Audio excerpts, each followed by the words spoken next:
Welcome back. It is game time here on MST. That, of course, means we are playing head-to-head, brought to you by Grand Falls Casino and Golf Resort. I ask the questions. Our Midco SN personalities argue their answers with a time limit. There are rebuttals allowed, but in the end, the first person to win 3 debates on the day is that day's champion. Of course, we have been keeping track of these standings all season long, and our epic head-to-head playoffs start next week already. We'll be crowning a winner at the end of May. So the season is winding down, folks. It is crunch time. Anywho, going head-to-head today, trying to get into great playoff position. It is a West Fargo duel. Jody Norstead versus Brian Sean. And we did a coin flip. B. Sean has won. He is elected to go first. Are you two ready up there? Ready to rock. All right, dope. Okay. Question number 1. NDSU has won 5 Summit League titles so far this spring. Which one impresses you the most, Bishan? Well, I'm going to go with men's golf. And the reason I say men's golf is because it's the first conference championship that program has had since 1990. This is a team that has not won a lot of golf tournaments, and specifically conference championships. The last postseason appearance was 2004. Yes, track and field is very impressive. Certainly women's golf is impressive. Certainly softball's been impressive, but all those programs have won conference titles regularly, with the exception of women's golf. Last conference title was 5 years ago. But for men's golf, this is a huge step forward with a veteran coach in Steve Kennedy that's been around the community a long time. Ooh, all right, Jody. You know, it is impressive what the NDSU men's golf team accomplished, but think about this. Last year they finished 5th, which might be a little misleading because I think they're only like 6 strokes back of actually winning the championship last year. So this is a good team. I look at the NDSU softball team. Brian was even on the call for this. We had Darren Mueller in several times where he just kept saying our team just hasn't quite gotten going at the plate yet. And finally they got going at the plate, scored a ton of runs in the Summit League tournament. And then, oh yeah, Jack Sertic, what she was able to do, 15 strikeouts out of 21 possible outs in a no-hitter. I think it's NDSU softball, what they were able to do, a team that maybe we were wondering if they had fallen off a little bit, what they were able to do in winning another Summit League championship. Pretty impressive. They are impressive, and I mean, track and field obviously is outstanding too, but I gotta go with Brian for the team that hasn't done it in forever. I mean, 1990, that is crazy. So with that, Bishan, men's golf wins it for me. All right, Bishan up 1-0. Question number 2. The Cleveland Browns have been selected for HBO's Hard Knocks. More or less likely to watch are you, Jody Norstead? I am less likely to watch. I mean, it's the Browns. It's still the Browns. I don't care how many draft picks that they get. This team is just year after year awful.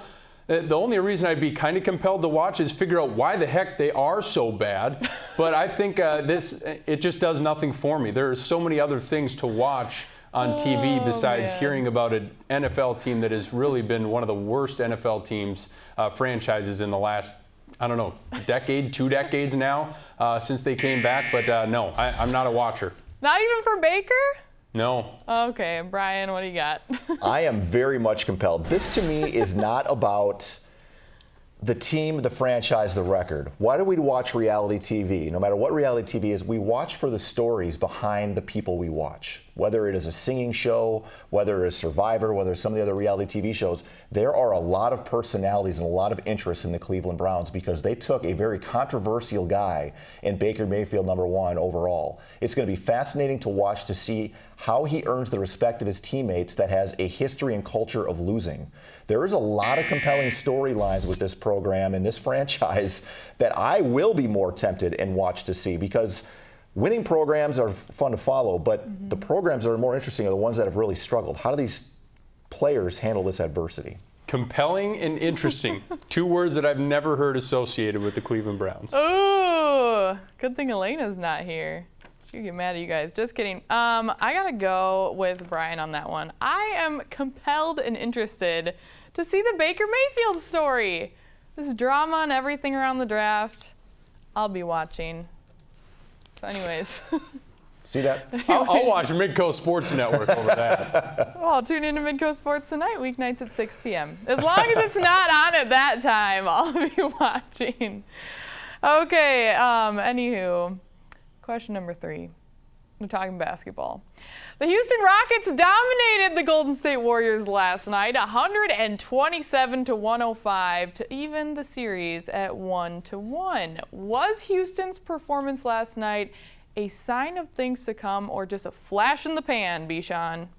I really believe it was a flash in the pan. And the reason I say that is this is a team that relies solely on their three-point shooting to get by in games. And when you go on the road and the shots aren't falling, you have to find a way to grind out stops. That has not been Houston's forte. Yeah, that's great. You scored 120 whatever points, but you're giving up 105, and Golden State, to me, is still a team that throughout the course of a series is going to run away with this thing because they have better players. They have four guys that can do it all. Houston has two guys in Paul and Harden, and I just don't think Houston can keep up when you look at what they have offensively to keep up with Golden State. All right, Jody. I'm going to go with this might be a trend because this is what Houston has done pretty much every series so far. They've had one lousy game, and I think that lousy game came in game one, and then they just stopped toying around with teams and just run roughshod on them. And that's what they did last night against Golden State. Think about what they did defensively. Steph Curry and Klay Thompson combined 3 of 12 shooting from outside. They held them to 24 points.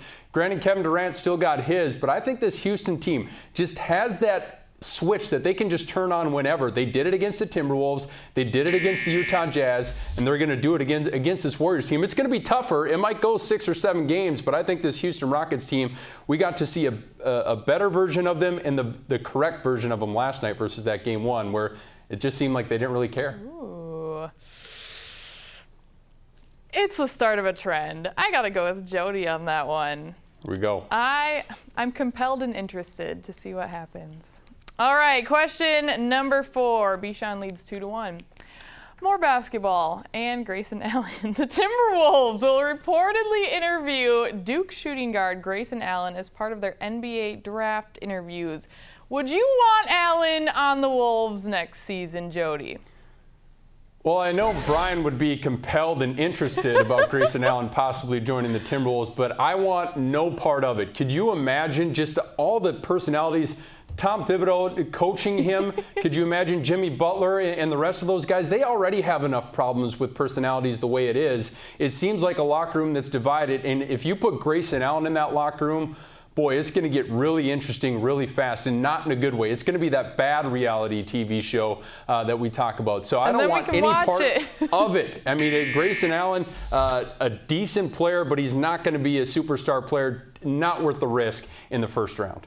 All right, Bishan. You know, if you're the Timberwolves, I'm not saying first round, but if there's a situation where you just happen to end up with a guy like that as your best option, I don't think it is the worst thing in the world. I like guys that want to compete on both ends of the floor. Does he take it too far at times? Did he show some immaturity at Duke? No question, he did. And you hope he's learned from those things and as he grows up and gets to the NBA, where if he does do that, he's going to get his knees taken out from him more than once. I like the competitive spirit. I like a guy who's willing to work and battle. I think they need to show a little more feistiness on the defensive end. That's where the Timberwolves struggled so much last year. Bring it on. Ooh. I'd rather see a veteran in that spot than a rookie stepping up and thinking that he's the cat's bananas. I don't know why I busted out cat's bananas. Like, he should lose for that one alone. Okay, I love the competitive spirit. Like, I love throwing an elbow or two at times under the hoop. But anyways, Grayson Allen hasn't proven his maturity yet. Maybe he'll change once he gets to the league, but with that, I got to go with Jody. Because Timberwolves, they just can't afford that right now. No drama. Anywho, all tied up, 2-2, heading into question number 5. The NFL may make ejections subject to replay review. Is that good or bad for the game, Brian? I think it's good for the league. I like to see the fact that it's going to happen. It's been happening at the college game already for the last few years, and I think it's been working well. And not only to show when penalties happen, but more importantly, to show when penalties do not happen. We've seen guys get ejected by the officials on the field and go back and actually realize that was not a hit to the helmet, that was not an illegal hit of any sort or illegal play, and they end up coming back into the game. And that is a huge swing when you're talking about losing an impact player for the entire course of a season. We also saw 3 NFL players get ejected last year because of throwing punches that they didn't throw that would have been put back into the game. So I like it. All right, Jody. Well, this completely stinks because I totally agree with Brian, but I'm going to try to make a good point anyway. I think that, it's long overdue. I mean, we've had the technology for how long? So why wasn't this implemented before? Because there are so many hits that are very questionable. And to just throw a guy out of the game immediately, I mean, that might cost them a playoff game. And I think a lot of these coaches, it just came to the point where they were so frustrated with it that it's become such a big issue. Now they're taking a stand and making something happen about it, especially with the new rule of leading with your head and stuff like that they're implementing this year. There needs to be a spot where officials can go back and they have the technology. Officials can go back and look if they should get ejected. I think it's the right call, but boy, I drew the short end of the stick being number 2 in this argument. That one goes to Brian, but I agree with both of you. But anyways, maybe Sean. I'll trip him like Grayson Allen style here on the way out. Oh, Brian Sean with the win. All right, thanks for playing, guys. You bet. If you have any topics or questions you'd like to see debated, join the conversation. Let us know. You have about 2 weeks to do it. You can tweet them at me, at Stuart MidcoSN, or to our network account at MidcoSN. We love to hear from you guys. When Midco Sports Tonight returns, we'll hear from Sioux Falls Storm head coach Curtis Riggs about what he expects for the team's final games this season and a preview of this weekend's matchup in Cedar Rapids. We'll be right back.